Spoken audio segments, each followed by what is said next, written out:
अस्सलाम वालेकुम जी, मैं हूं लतीफ़ रहमानी। आज हम देखेंगे बिहेवियरिज्म स्कूल ऑफ थॉट का पार्ट नंबर 16। आपको पता है कि हमारी सीरीज चल रही है स्कूल ऑफ थॉट्स की। पार्ट नंबर 16 देखेंगे जिसमें प्रिंसिपल्स ऑफ क्लासिकल कंडीशनिंग को हम देखेंगे, समझेंगे और इसको डेली लाइफ के पर्सपेक्टिव में भी देखेंगे, डेली लाइफ एग्जांपल्स के साथ समझेंगे। ठीक है जी, तो स्टार्ट करते हैं। सबसे पहले हमारे पास प्रिंसिपल है स्टिमुलस जनरलाइजेशन। स्टिमुलस जनरलाइजेशन, अगर जनरलाइजेशन की हम सिंपल वर्ड्स में इसका मीनिंग देखें तो सब पर अप्लाई कर देना, तमाम चीज़ों पर अप्लाई कर देना जनरलाइजेशन कहलाता है। इसी पर्सपेक्टिव में इसको समझेंगे। In psychology generalisation is the tendency to respond in the same way. ये वो टेंडेंसी होती है जिसके अंदर हम सेम रिस्पॉन्स कर रहे होते हैं टू द स्टिमुलाई, उस स्टिमुलस के लिए, दैट आर सिमिलर, जो सिमिलर तो होता है but not identical to the condition stimulus, लेकिन उससे मुमासिल नहीं होता।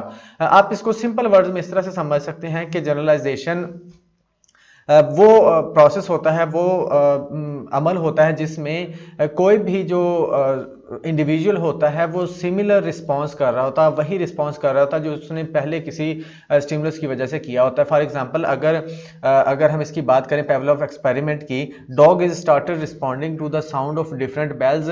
अब जो पेवलोव ने लेबोरेटरी के अंदर एक बेल यूज की थी उस पर तो वो रिस्पॉन्ड कर रहा था, उस पर तो स्लाइवा क्रिएट कर रहा था, लेकिन जब कोई और किस्म की भी बेल बजेगी ना, कोई और बेल भी जब आवाज क्रिएट करेगी तो भी वो सेम रिस्पांस क्रिएट कर रहा होता है। यानी कि वो आवाज क्रिएट कर रही है, सिमिलर है, लेकिन वो सेम टू सेम वही बेल नहीं है। ठीक है, वो आवाज तो क्रिएट कर रही है, साउंड तो प्रोड्यूस कर रही है, लेकिन वो वही वाली बेल नहीं है। ठीक है, फॉर एग्जांपल से आपको समझ आ जाएगी ऐसे। अब देखें यहां पर जो पेवलोव ने बेल यूज की थी वो ये वाली थी। ठीक है, लेकिन जब ये वाला साउंड क्रिएट हुआ, ये साउंड क्रिएट हुआ, ये साउंड क्रिएट हुआ, इसका साउंड क्रिएट हुआ और इस फोन का साउंड क्रिएट हुआ, तो सभी पर उसने रिस्पॉन्स करना शुरू कर दिया। ठीक है, इसको बोलते हैं स्टिमुलस जनरलाइजेशन के। कोई भी उसको बेल सुनाई देगी, कोई भी उसको साउंड सुनाई देगा तो वो उस पर सलाइवा क्रिएट करना शुरू कर देगा। इसको बोलते हैं स्टिमुलस जनरलाइजेशन। उसने एक बेल का जो रिस्पॉन्स था उसने सभी पर उसको क्या कर दिया, जनरलाइज कर दिया, सभी पर उसको अप्लाई कर दिया और उसी पर रिस्पॉन्स करना शुरू हो गया। इसको स्टिमुलस जनरलाइजेशन कहते हैं। ठीक है जी, आई होप के समझ आ गई होगी आपको। आगे बढ़ते हैं, अब इसकी डेली लाइफ एग्जांपल्स देखते हैं हम। सबसे पहले हमारे पास PTSD. A person who experience trauma first time in life feel anxiety when go through same circumstances.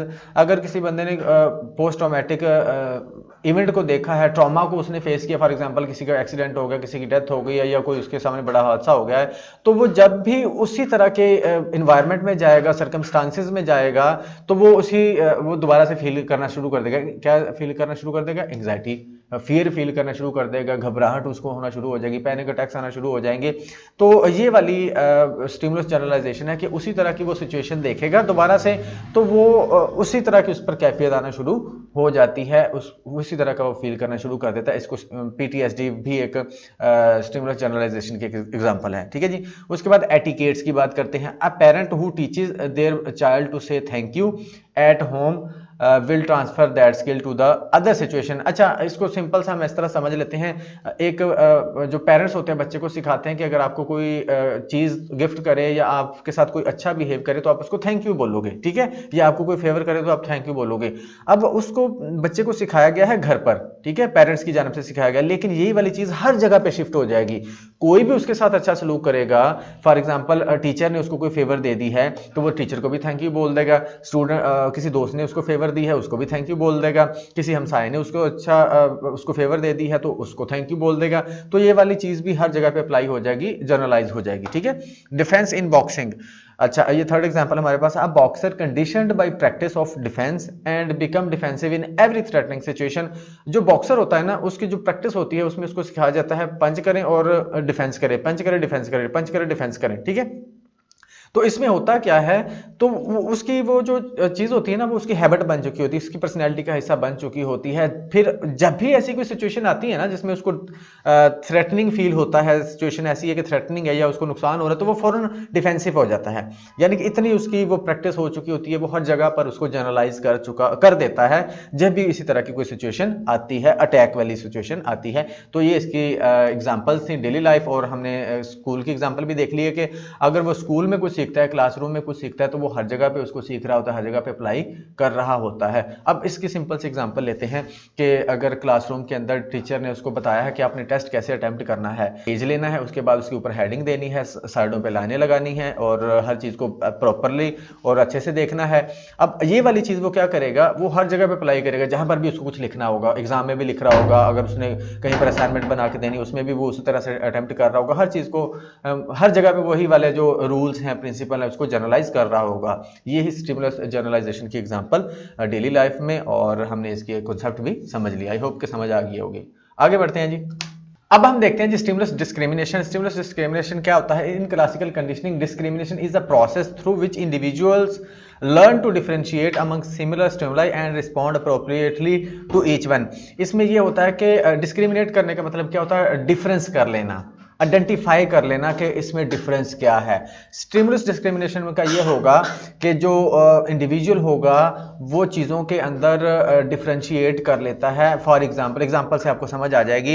Eventually Pavlov's dog learns the difference between the sounds of the two bells and no longer salivate at the sound of the non food bell. अब मैंने पीछे आपको बोला था कि generalisation में है कि वो तमाम तरह की जो साउंड्स होती हैं उन पर रिएक्शन देना शुरू कर देता है, रिस्पॉन्स करना शुरू कर देता है, लेकिन उसको जो फूड मिल रहा है सिर्फ इस बेल पर मिल रहा है। ठीक है, ये वाली जो बेल है इसी पर उसको फूड मिल रहा है, गोल्डन बेल पर, बाकी पर उसको फूड नहीं मिल रहा है। स्टिमुलस डिस्क्रिमिनेशन में क्या होगा, वो ये डिफरेंस समझ जाएगा, उसको अंडरस्टैंड कर लेगा कि यार कौन सी बेल मेरे काम की है, कौन सी बेल मेरे काम की नहीं है। वो इसको डिस्क्रिमिनेट जब कर लेगा, इसका डिफरेंस कर लेगा, तो फिर वो सिर्फ उसी पर रिस्पॉन्स करेगा।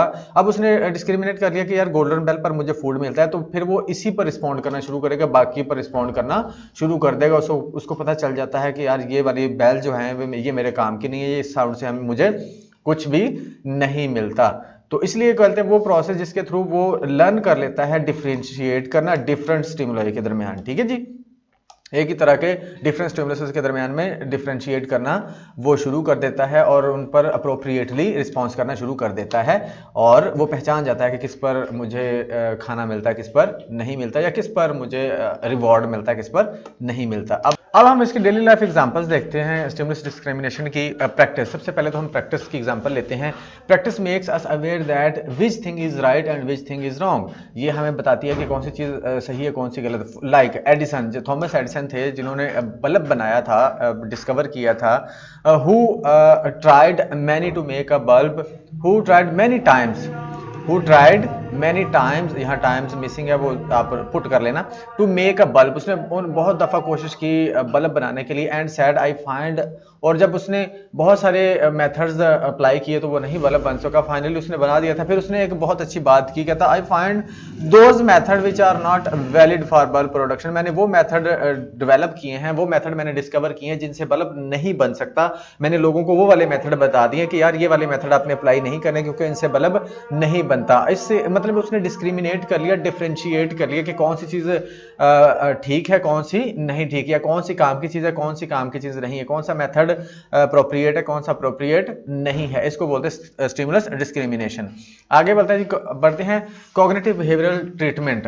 पीटीएसडी वगैरह में अगर हमने ये ट्रीटमेंट करना हो तो कैसे? Some cognitive behavioural treatments are design to train people to interpret their own stimulus generalisation and instead to discriminate between different stimuli and context.